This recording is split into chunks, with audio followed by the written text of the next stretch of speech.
Hello friends, welcome back.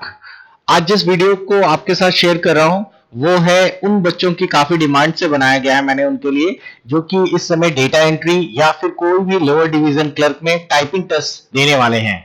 चलिए शुरू करते हैं।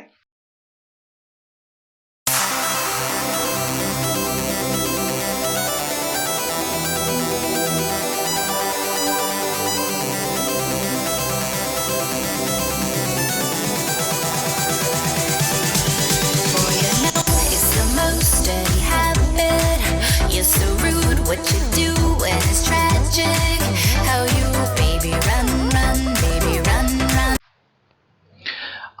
आप में से बहुत सारे लोग ऐसे हैं जो कि इस समय lower division clerk, SSC, UP triple SC ऐसे बहुत सारे प्रिपरेशन कर रहे हैं और आपको ये भी पता है कि आजकल 10+2 के लगभग सभी एग्जामिनेशन में टाइपिंग टेस्ट जरूर होता है, हिंदी इंग्लिश किसी में भी हो। बहुत सारे बच्चों का कंफ्यूजन रहता है कि टाइपिंग की स्पीड कैसे नापी जाए, कैसे कैलकुलेट कर दें। पहली चीज आपको बता दें, टाइपिंग की स्पीड कई तरीके से कैलकुलेट की जाती है। एक कॉमन सा कैलकुलेशन है वर्ड पर मिनट, जो कि आप स्क्रीन पर देख रहे हैं। कुछ जगह पे वर्ड पर मिनट की जगह आप लोग कैरेक्टर पर मिनट भी देखेंगे और कुछ जगह पर आप लोगों को डिप्रेशन पर मिनट भी दिखाई देगा। मैं सभी के बारे में इजीली आपको समझा देता हूं। अगर वर्ड पर मिनट की बात की जाए तो आप ये मान के चलिए कि आप लोग जो भी टाइप कर रहे हैं उनमें 5 कैरेक्टर्स अगर मिला दिए जाएं तो एक वर्ड बन जाएगा। ये एक स्टैंडर्ड फॉर्मेट है। तो जैसे फॉर एग्जांपल, अगर आप 1 मिनट टाइप करते हैं और आपने 1 मिनट में 200 कैरेक्टर्स लिख दिए, तो अगर हम लोग उस 200 कैरेक्टर्स को 5 से डिवाइड कर दें तो 40 वर्ड आपने लिख दिए हैं। तो आपकी स्पीड जो है वो 40 WPM यानी वर्ड पर मिनट काउंट होगी। लेकिन आपको एक चीज और बता दें, एक वर्ड और आता है जिसे कहते हैं ग्रॉस वर्ड पर मिनट और दूसरा होता है net word per minute. Gross और नेट में बहुत ही छोटा सा डिफरेंस है। अगर आप लोगों ने कुछ भी टाइप किया है और अगर आपकी स्पीड में एरर माइनस कर दी जाए, जैसे फॉर एग्जांपल अगर आपकी स्पीड मान लीजिए 40 है और उस पर आपने 3 एरर कर दी, तो आपको 37 word per minute net speed count की जाएगी। उसी तरीके से अगर आप लोगों को एक्यूरेसी काउंट करनी है तो बहुत ही सिंपल है। एक्यूरेसी निकालने के लिए जितनी आपकी net word per minute speed आई है उसको डिवाइड कर दें ग्रॉस से और 100 से मल्टीप्लाई कर दें। जैसे 37 आपकी नेट आई है, उसमें एरर्स ऐड है और अगर आप 40 से उसको डिवाइड कर दें, ये एरर हटाकर है, तो आप लोगों की 92.5% एक्यूरेसी आ गई है।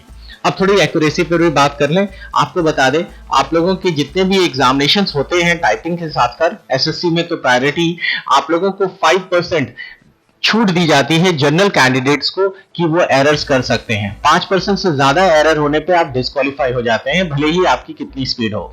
और उसी हिसाब से एससी एसटी और ओबीसी के लिए थोड़ी सी रियायत ज्यादा है।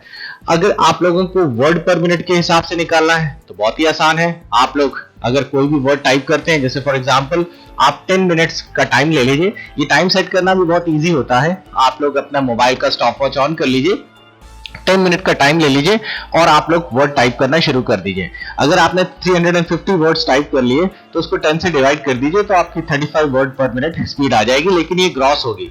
अगर इसमें एरर्स को माइनस कर दी जाए, जैसे कि मान लीजिए कि आप लोगों ने 20 वर्ड्स गलत लिख दिए, तो आप लोग 20 वर्ड्स डिवाइड बाय 10 कर दें तो आपकी स्पीड 33 वर्ड पर मिनट हो जाएगी। एक्यूरेसी भी उसी लास्ट फॉर्मूले के हिसाब से निकाली जा सकती है।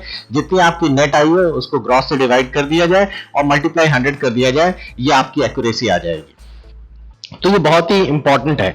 कहीं कहीं पे डिप्रेशन भी मांगते हैं 8000 की स्ट्रोक्स पर आवर। तो आपको बता दें, जो 8000 की स्ट्रोक्स होते हैं वो अप्रोक्सीमेट 35 वर्ड पर मिनट ही स्पीड मानी जाती है। की स्ट्रोक्स में plus minus space back space सब काउंट कर लिया जाता है।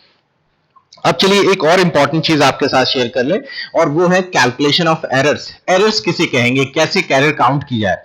एरर पहली चीज तो आपको बता दें, 2 तरह की होती है। एक होती है आपकी फुल मिस्टेक्स और एक होती है half mistakes. Full mistakes word का मतलब होता है जिसमें आपने टाइपिंग करते समय कोई पूरा का पूरा वर्ड ही छोड़ दिया, तो वो फुल मिस्टेक काउंट की जाएगी। या फिर आपने उसकी जगह कोई दूसरा वर्ड, या फिर आप लोगों ने कोई वर्ड आगे पीछे प्लस माइनस ऐड कर दिया। जैसे फॉर एग्जांपल आपको लिखना था दिस वाज, तो आपने लिख दिया दिस इज, तो ये फुल मिस्टेक्स काउंट की जाएगी। हाफ मिस्टेक्स क्या होती हैं? हाफ मिस्टेक्स में जैसे आपने स्पेस देना भूल गए, आपको लिखना था हाई होप और आई और होप के बीच में स्पेस नहीं है, तो ये हाफ मिस्टेक्स काउंट की जाएगी। उसी तरह कोई स्पेलिंग गड़बड़ हो गई, आपको कोई वर्ड इस तरह लिखना था, आपने स्पेलिंग गलत कर दी, वो इस तरह लिख दिया, तो ये भी हाफ मिस्टेक है। अगर कोई कैपिटलाइज करना था और आप भूल गए तो वो भी आपको हाफ मिस्टेक्स है। एक सबसे इंपॉर्टेंट चीज, दो हाफ मिस्टेक्स मिलकर एक फुल मिस्टेक्स बना दी जाती है। ये इसी तरीके से काउंट किया जाता है। और सबसे इंपॉर्टेंट चीज, अक्सर बच्चे मुझसे पूछते हैं कि सर हमें टाइपिंग किस में करनी चाहिए, तो आपको बता दें इनिशियल लेवल पर आप जो भी टाइप करना चाह रहे हैं वो आप लोग टाइपिंग सॉफ्टवेयर पे कर सकते हैं। नेट पे बहुत सारे टाइपिंग सॉफ्टवेयर दिए गए हैं, लेकिन जब आप लोगों की स्पीड अच्छी हो जाए तब आप लोग टाइपिंग सॉफ्टवेयर पे ना करके वर्ड पैड या वर्ड पे करिए, क्योंकि जब आप एग्जाम देने जाएंगे तो वहां पर आपको सॉफ्टवेयर नहीं मिलेगा, आपको वर्ड पैड का फॉर्मेट मिलेगा। आपको एक चीज और बता दें, अगर आपको देखना है कि किस तरह का होता है टेस्ट, तो आपको बता दें आप एक हमारे ब्लॉग पे लॉग इन कर सकते हैं जिसका नाम है iceacademykanpur.blogspot.com, और इस ब्लॉग पर आप लोग लॉग इन करके टाइपिंग के टेस्ट का प्रोसेस आप देख सकते हैं। ये साइट है, आप ऊपर से देख सकते हैं। इसमें मैंने बता दिया है कि आपको कैसे टाइप करना होता है, किस तरह का कंटेंट आता है, कैसे लिखना होता है, और उसी के बाद ही आपको इस सॉफ्टवेयर पे टाइप करना होता है। आपको एक चीज और बता दें, आप ज्यादा से ज्यादा कोशिश करिए कि वर्ड पैड या नोट पैड पे ही प्रैक्टिस करें। और अगर आपको वर्ड पैड नोट पैड पे प्रैक्टिस करते समय दिक्कत आ रही है, जैसे कि आप देख रहे होंगे कुछ वर्ड्स अपने आप अंडरलाइन हो जाते हैं, कभी कभार ऑटो स्पेलिंग चेंज हो जाती है, तो आप लोग उसके लिए प्रूफिंग ऑफ करिए। आप यहाँ पे क्लिक करिए ऑफिस बटन पे, वर्ड ऑप्शन पे जाइए और यहाँ पर आपको प्रूफिंग ऑप्शन मिलेगा। ये सारे टिक्स हटा दीजिए, ऑटो करेक्ट ऑप्शन के भी सारे टिक्स हटा दीजिए। तो इससे आप लोग कभी भी कुछ टाइप करेंगे तो माइक्रोसॉफ्ट वर्ड ऑटोमेटिकली उसे सही नहीं करेगा। हिंदी में तो ये कंपलसरी है, आपको करना ही पड़ेगा, वरना आप हिंदी टाइप नहीं कर पाएंगे। तो आई होप आपको ये सारी चीजें, सारी इंफॉर्मेशन वैल्यूबल लगी। आप लोगों को कोई भी और डाउट है टाइपिंग से जुड़े हुए, एसएससी से या कोई अदर सर्विसेज से, तो आप जरूर कमेंट बॉक्स में टाइप करिए। और जिन्होंने हमारा चैनल सब्सक्राइब नहीं किया है, काइंडली रिक्वेस्ट है आपसे, आप चैनल सब्सक्राइब कर लीजिए ताकि आपको ज्यादा से ज्यादा वैल्यूबल इंफॉर्मेशन आपके साथ शेयर की जाए। Okay, good bye.